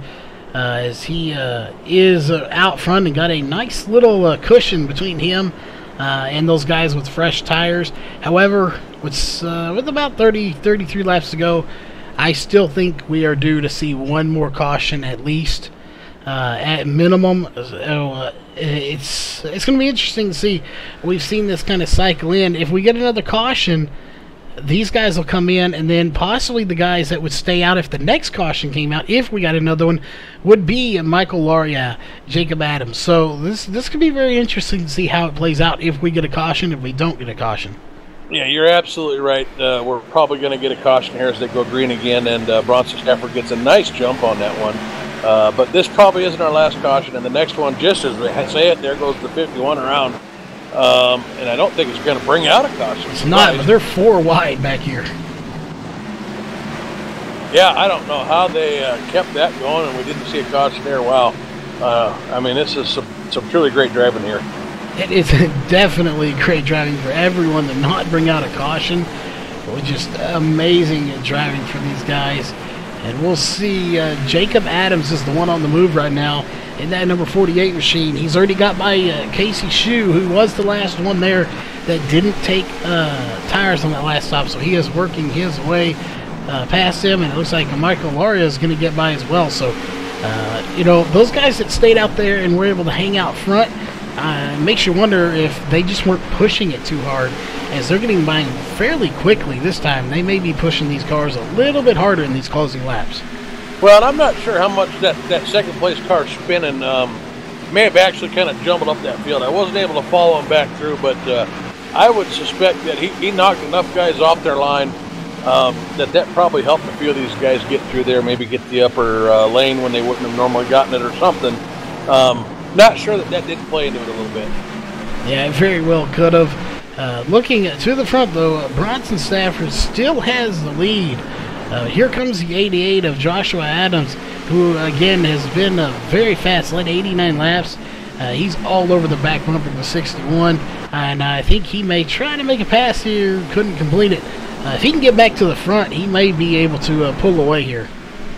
Yeah, we know Josh Adams is faster. We've seen him on enough runs, at least, with him and Bronson Stafford running up there. But Bronson Stafford controlling that high line right now, getting the run off the corners. And Josh Adams thus far has not been able to complete that pass. No, he has not been able to do it, but we'll see if he's going to do it here. We'll keep an eye on that. But we want to go back just a few spots here to Shane Terrian, Tyler Hensley, Adam de Blasio. Those guys are really starting to mix it up here. As looks like we have somebody going around. Yeah, was that the orange and white car? It was a 61 of Stafford.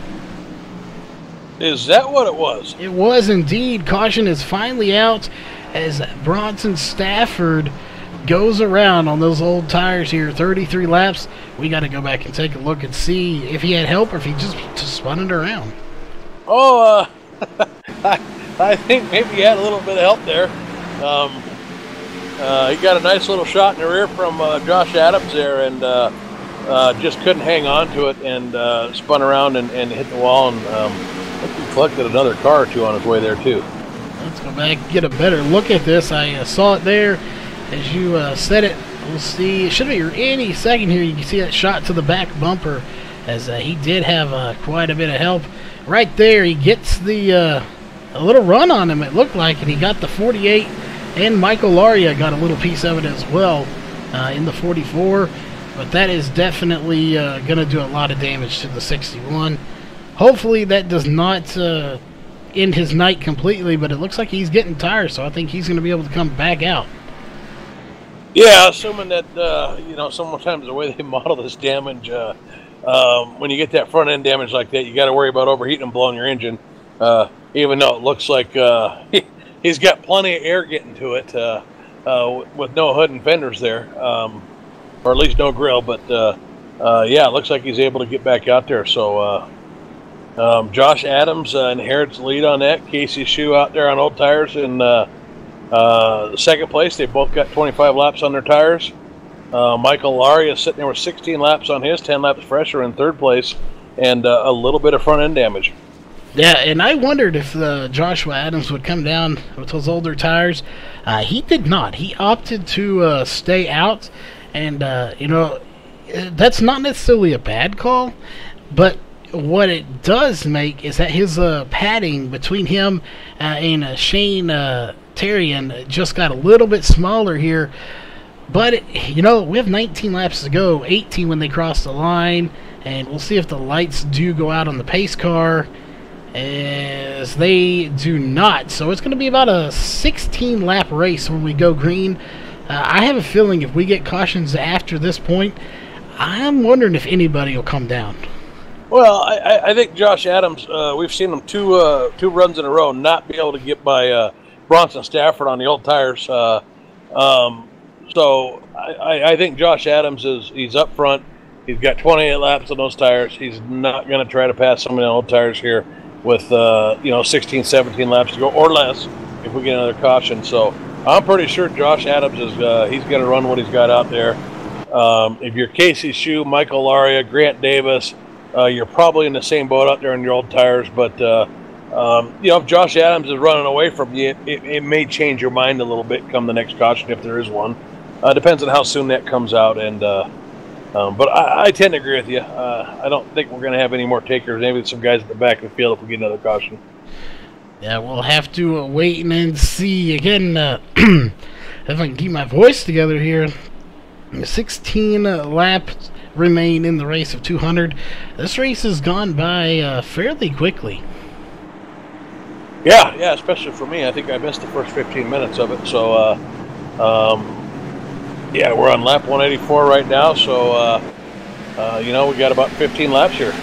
We do indeed. That is on the lap 185 now. The green flag back in the air. 16 laps to go. And once again, the 88 gets a huge jump, but everybody behind him still too wide. And that's exactly what he wants to see. These guys battling they're going around behind him there. So we're going to get a chance to figure it out. Big wreck, 51-8, 18 involved. Let's go back and take a look at these guys. Looked like somebody in front of Adam de Blasio. I'm not sure. The 18 and the 94 looked like they might have got into each other. We'll definitely see here. We're going to switch angles. Oh, the 38 and the 18 got into each other, then collected the 94 and several other cars. Stay up here to the 38. Dennis, they went 3 wide. There it is. The 18 kind of glitched into the 38, and I think the 38 may have got the better end of the deal, but beyond that, chaos ensued, and caution coming out as about 4 cars total getting involved. Yeah, I suspect that Walker Thomas and the 18 didn't realize they were 3 wide, unless your spotter tells you 3 wide and you're paying attention to actually hear that. I don't think he expected to be 3 wide. He came back up the track there a little bit, and there just wasn't enough room with Shane Terry in there, and then the 48 of Jacob Adams on the outside there. Yeah, we're going on board here with the 18 of Walker Thomas with the T&D Rusted Core onboard camera, and getting it up on 2 wheels, and he is just getting hammered over and over again. Tons of damage. He is going to go down pit road. I'm sure we'll take a look and see if he's going to get some damage repaired as we go back up to live. He is still out on the track, back in 12th place. We currently have, looks like 17 drivers out of the 25 on the lead lap. Yeah, and we're going to have ourselves probably about a 6 or 7 lap shootout here to the end. It is going to get good here. We'll take a look here one more time at the cautions. 11 cautions, 46 laps under caution out of 200, so roughly about a quarter of the race under caution. 12 laps to go so far, but we are not going green just yet. So we'll see here as we go back up to our leader if the lights are still on. And they are on at the moment. Are they going to go off here when they cross the line is what we're going to have to see. They are not, so we are going to step away here and get a quick little 30-second commercial from one of our sponsors.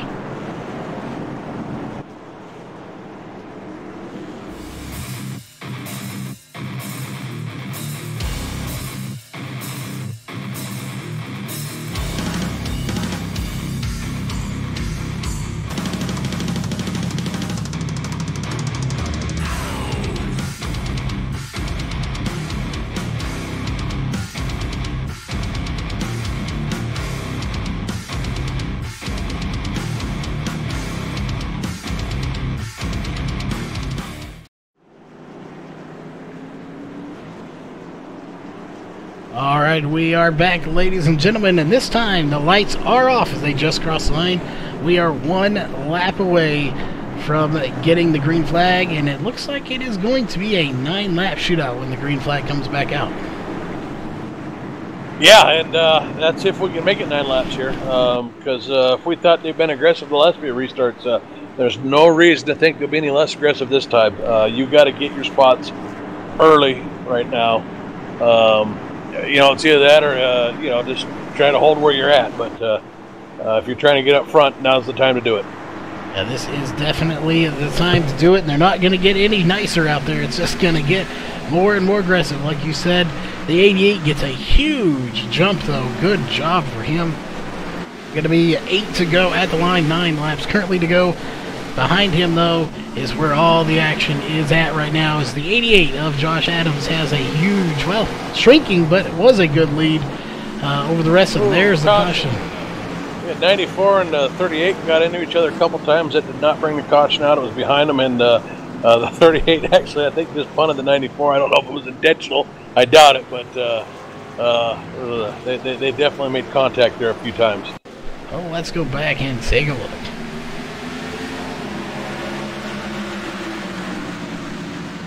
We'll see here. We'll take a different look at it. I believe it was the 26 that might have brought the caution out there, and the 61. Back here and watch these. Ooh, the 94 and the 38, they do bump there. Ooh, and the 26 just gets hammered by the 61 as he's spinning. Just, again, nowhere to go. I think the innocent victim in all this was that little cone down there that just got hit by about 6 different cars and pushed it all the way into the track. So the 61 heavily smoking. Bronson Stafford's night has been turned upside down. Again, he led 39 laps, and now he's being scored back in 15th position, smoking right now as that engine is just about shot. Yeah, that little battle there between Shane Terrian and Adam de Blasio claimed the 61 there, Bronson Stafford, who was trying to come inside of him on a 3-wide pass. And he just took a shot there, bounced off the inside wall, came back up, and pretty much destroyed Chuck Sweeting there in the 26, and collected a few other cars in the process. And I think the 61's night might be done, as I see a lot of black smoke coming out of the back of that car. Yeah, and I'm wondering, it's a wonder our leader, Joshua Adams, in that 88 machine, it is a real wonder that car has not overheated yet. As you look at the front of that, when he made contact with the car in front of him earlier and spun him there, I don't guess he spun him, but he definitely rear-ended him. Whatever the cause may have been from that, that whole front end is smashed in pretty good. But yet and they're really not slowing him down at all. Yeah, so what I'm not sure about here is if we're going to have a green-white checker or not. I think we're going to have a green-white checker, but I'm not sure exactly which lap that came out on, as we've got 4 to go right now. I believe that was on 8 laps to go, as the leader had just taken it. We'll pull up our caution here. The lights are still on with 4 to go. We know we are going racing again. That is the positive to this, as we will end this thing under green, hopefully, unless the caution comes out immediately after the restart. But I think you're right. I believe we're going to have a green, white, and checkered as the lights. It may just be a green, white, checkered at the same time. I'm not sure. The lights are still on, so it's going to be at least 3 to go. And this may be a 2-lap shootout. Yeah, I think we're going to have a 2-lap shootout here. I guess I'm just wondering if we're going to have a 1-lap shootout or a 2-lap shootout. We'll definitely find out. They are getting double file, so that is a good sign, as the lights are off, so it's going to be a 2-lap shootout. And what are the odds we complete a lap? This could get very interesting. If we don't get it on this first lap, it will not end under caution. If we do, the race is over. So, one of the next flags is going to end this race, whether it's the checker or the white flag or the yellow flag. Whichever one comes out first ends this race. Yeah, you've got 2 laps to get as many positions as you want, and as we've seen, not a lot of points racers out here. These guys all want to win, so here we go. It is green flag in the air. Which will it be, the yellow flag or the white flag coming out next? As they're on the backstretch. So far, so good. We have not seen the caution just yet. And there it is right there. 1 lap to go. Presented by Northwest Racing Series. This race will end under green flag conditions. Yes, it will. And Josh, there goes the 48. Jacob Adams really sealed it in there, got loose, and collected a few cars back there in about 5th and 6th place. And he collected the rest of the field nearly behind him. Big wreck at the end of the race, but Joshua Adams in the 88 bringing it home. Your race winner here. The rest of the field, well, they didn't end so lucky, and it looks like we may have had some little retaliation there, or possibly just a really violent love tap. I'm not sure. But the 61, no, the 61, I'm sorry, I'm going to call it. I think that is straight up retaliation, as the 88 was a questionable dump, maybe. He definitely got into the back of the 61 and spun him, and the 61 came around and just pile drive the 88 right in the door after, so trying to stop some celebration, but it's not going to work. Yeah, short track, short tempers. I saw the 8 getting into the 61. Saw the 61 pile drive the 88 into the wall. This is short track racing, folks. Everything's personal out here. A bump is intentional. Whether it was or not, we don't know. Not ours to decide, but definitely some short tempers out here right now. Yeah, like they say here, when you come to Bristol, the fenders will be bent and the tempers will be flared. And I think we just saw a prime example of that just a second ago. We'll definitely be addressing that or in the post-race show, but I know you have to get off to your practice. So before we get to the post-race show, we'll go ahead and go through your unofficial race results, and we stress unofficial here tonight, as there may be some penalties being handed out. We'll have to find out. We'll let you know next week. But Jeff, you want to run through our say top 15, and then I'll finish us off here through 25th. Yeah, absolutely. Your winner tonight, at least as it stands right now, is the 88 of Josh Adams. Bringing it home in second was the 24 of Grant Davis. The third place car, the 44 of Michael Laria. In fourth place, the 48 of Jacob Adams. In fifth place, we had the 50 of Tyler Hensley. In sixth place, the 94 of Adam de Blasio. Bringing it home 23rd, 23 of bringing it home seventh, the 23 of Casey Shue. In eighth place, we had the 38 of Shane Terrian. Ninth place, we had the 10 car of Robert Kennedy. In 11th place, we had the 51, or I'm sorry, I was off one there. In 10th place is the 51 of Bradley Burke. In 11th is the 21 of Tom Bourne. In 12th place, we got the 31 of Dylan Roberts. In 13th place, we got the 05 of Tommy Massey. And in 14th place, we got the 8 car of Nick Massey. And rounding out your top 15 is the 61 of Bronson Stafford. In 16th place will be the 18 of Walker Thomas. 17th will be the 14 of Michael Fenlison. 18th will be the 26 of Chuck Sweeting. 19th will be the 25 of Thomas Bressie. 20th will be the 28 of Ryan Dyson. 21st will go to the 77 of Todd Thomas. 22nd will go to the 7 of Greg Trego. 23rd will go to the 66 of Brandon Kaufman. 24th will go to the 41 of Jesse Carr. And 25th will go to the 49 of Shane Neiswanger, who did not start the race here tonight. That will do it for your unofficial race results. We are going to step away just for a moment to get the post-race show ready, so don't go anywhere. We will be right back with your post-race show in just a few moments.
All right, we are back here with a very interesting post-race show, to say the least. Here we are going to start with third place. That is the 44 of Michael Aria. And first off, congrats on third place finish. You know, obviously a win would be a little bit better, but you can't be too sad about a third place finish here.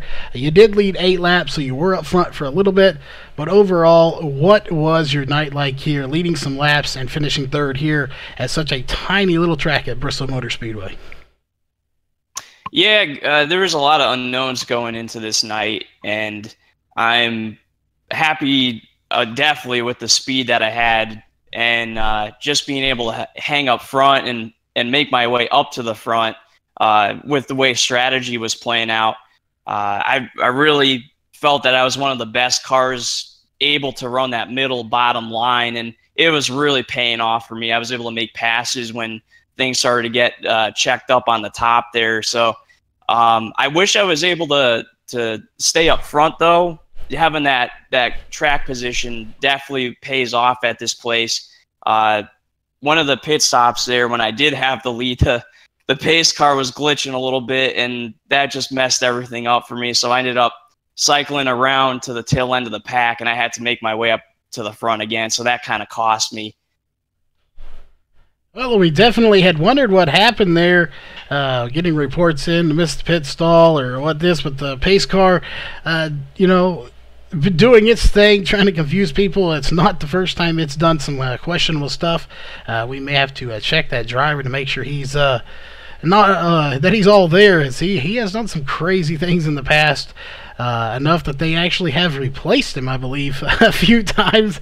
So crazy stuff going on pit road. You're not the only one to have issues on pit road, as we saw them quite often. There are people going down the wrong side, whatever it happened to be. But overall, you survived Bristol. That in itself is a win. So it's going to be a good points night for you going forward. It looks like we are off next week, so off for the 4th of July. So any plans during the off week to celebrate the holiday weekend or week? Oh, definitely. I'm going to try to go down to my friend's beach house, so that'll be pretty fun. Well, there you go. Going to celebrate third place. Go down to a beach house, take a week off from racing. Any sponsors in that car you want to thank, or any shout-outs you want to give for anyone that might be watching out and chatting for you tonight? Yeah, I got to thank Lowe's on board tonight. Also got to thank Autolite and Profile Machine Products for being on the car and helping out for the league. Of course, I got to thank Flat Out Motorsports and my teammates Grant Davis and Bradley Burke for putting in all this effort each and every week when we do our practices. It's always paying off for us. All right, well, you did great. It did pay off. Third place here for the 44 of Michael Laria. Second place coming in, that is the 24 of Grant Davis.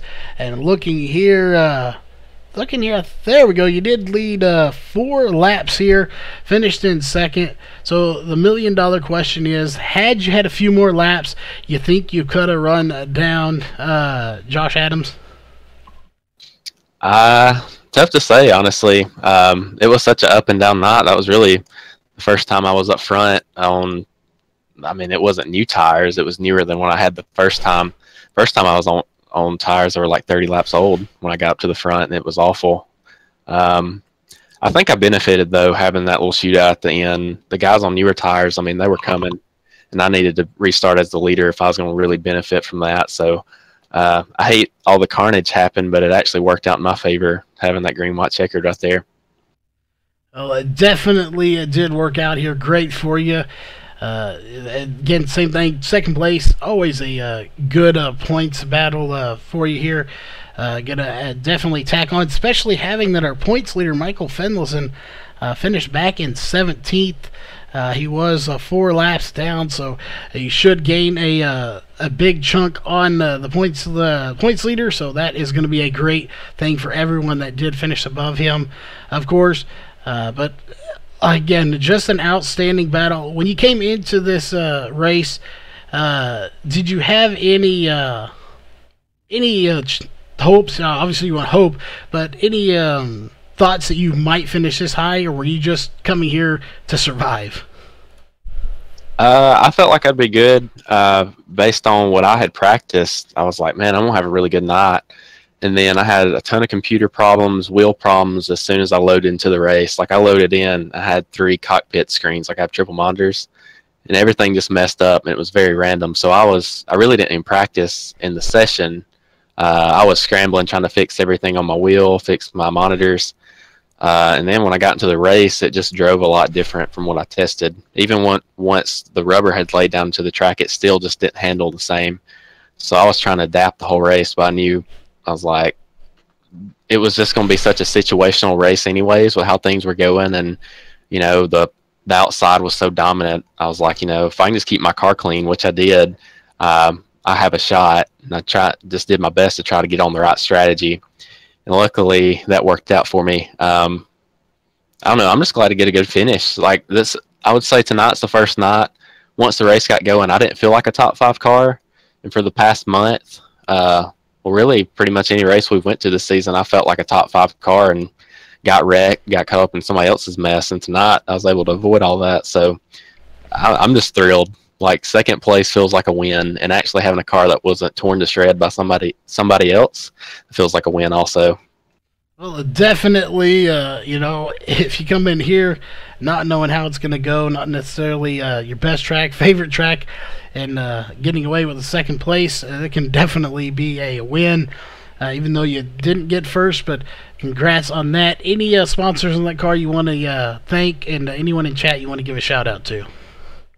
Just my teammates, Michael and Bradley. Of course, like Michael said, when we practice, I think it pays off. We come into races pretty prepared, and it sucks with a lot of carnage this season. We haven't always got the best finish we felt like we deserved, but we're just going to keep working at it and be ready for the chase. And then I want to thank Corey Blevins. He made this awesome Exalta car you got to see tonight. My Napa car, he makes all my paint schemes. And then 24 Designs for being a big sponsor for me and doing all my paint schemes for free. So just want to thank him. All right. Well, again, congrats on second place, finishing 1 spot ahead. Of course, your race winner here, the 88 of Joshua Adams, bringing it home to victory lane early in the race. Not too early. It was a little later in the race, but earlier, considering the 200 laps. Had some fresh tires and had a little incident on the track. Just trying to get by, had to get to the front, wanted the win, and then some more controversy after the race going on during the celebration. So overall, still a great race. You come out with the lead. Go over just what happened out there on the track. Well, just to sum up the beginning of the race in general, I messed up my qualifying run and started 13th, and I thought it'd be hard to dig from that, but made a strategy call, got to the front in the beginning. I thought I was gonna be pretty good coming in. I didn't expect to lead as many laps as I did and whatever, but like Grant was saying, I put in a bunch of practice time getting ready for this race, and it paid off. It definitely did pay off. Again, let's looking at it here. There was actually 2 different Adams in here. Trying to figure out which one's which is the different one, but I think you were the one that led 112 laps as you were out front. So either way, you led a ton of laps. But yeah, you led 112 laps out of 200. You can easily say that was a dominating performance. And it seemed like sometimes, you'd get out in front and they were there with you, but other times when you got out front, you just like hit the hammer down and were way out ahead. Early in, were you conserving maybe a little bit, and that's why they weren't getting you weren't getting too far away, or did you just have really good runs at certain points? I think it was, like you said, certain points, but I took off. Actually, I thought it was pretty tight in the beginning, and then I don't know if it was the track changing or what, but I felt like it kind of came to me, and it was really good coming off the top. Well, definitely you had some really good runs there on the restarts, got out to the lead, and pretty much didn't look back for the remainder of the race. So it's going to, like I said, everyone else, really going to help you in the point standings, seeing that you were ahead of the points leader. But we don't want to keep you too long, let you go out and celebrate. We do have the holiday weekend coming up, so any sponsors on that car you want to thank, and of course anyone that you want to give a shout out to in chat. Well, before we get to any of that, we did address a couple incidents. I feel really bad about the one there with Bradley. I was going down into one, and I know we both had to check up and take it conservative running the bottom so we didn't slide up. And when he checked up, I was checking up too. I don't think I did as much as him, and I got into him. I tried to let him save it. I backed off as much as I could and gave him room. I hope that didn't kill his race. But the one with Bronson, he was on a little bit older tires than me. I had a run at the top, and I really like Bronson. I don't want to do anything to mess him up, but he's got to win. I hate to say it like that. He's got to win, and tonight was my chance. And I got into him a little bit. It was probably harder than we would have liked to do it, but that just kind of played out that way.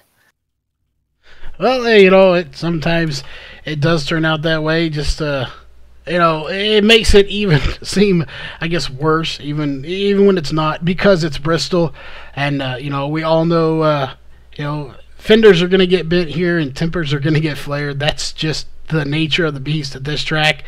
So hopefully all will be forgiven at the end of the night when everything settles down. But again, dominating performance. You can't complain. You needed the win. You got the win. So congrats on that. And any shout out you want to give? Yeah, we had a full field of teammates tonight. Myself, Shane Walker, our full-time guys, Nick Massey, and Jacob, my brother. They were both here tonight. We had another kind of teammate, Chris Wright, watching us on the broadcast. Shout out to him. Collar and Elbow, sponsor on my car. They came on with me right before the season started. We had, I think, 3 cars out there with Nationwide on them. So that, and then Walker's sponsor, Hoosier Logistics. So just shout out to all of them. All right. Well, again, congrats on the win here tonight. Great points tonight for you. We are not done just yet, folks. We have one more piece of business to take care of here for the ourExpression night race at Bristol, and that's to, I think, all the partners and sponsors that make this race and broadcast possible. Starting here for the broadcast, of course, you have Walls Beard Co., Sim Speed Shop, Northwest Racing Series, Ohio IndyCar League, and iBog. Make sure you go check out all of their Facebook pages, websites, and if you need any of their services, make sure you check them out. And on the racing side of things, the following partners make this broadcast and race possible. That is ourExpression, CrowderCrew.com, MyCarDoc, Profile Machine Products, Eddie Sports Bar, Drive for Suicide Prevention, Car Zip, The Drill Spill, and NC Design Concepts Landscaping. Make sure you check out all of these great partners and sponsors for all they do. And as always, on behalf of Virtual Racing Network, we'll see you tomorrow night with the Northwest Truck Series Championship Race, where we will crown a champion out of 4 drivers. 3 will walk away with their heads down, wishing they had done a little more, and 1 will walk away with a crown on his head, champion at the end of the season. Make sure you stay tuned. It's 8:30 Pacific, 10:30 Central for that, and we'll see you there. This copyrighted broadcast may not be used in any form without the authorized written consent of Virtual Racing Network. VRN would like to thank all of our fans for your support, and we hope you enjoyed today's broadcast.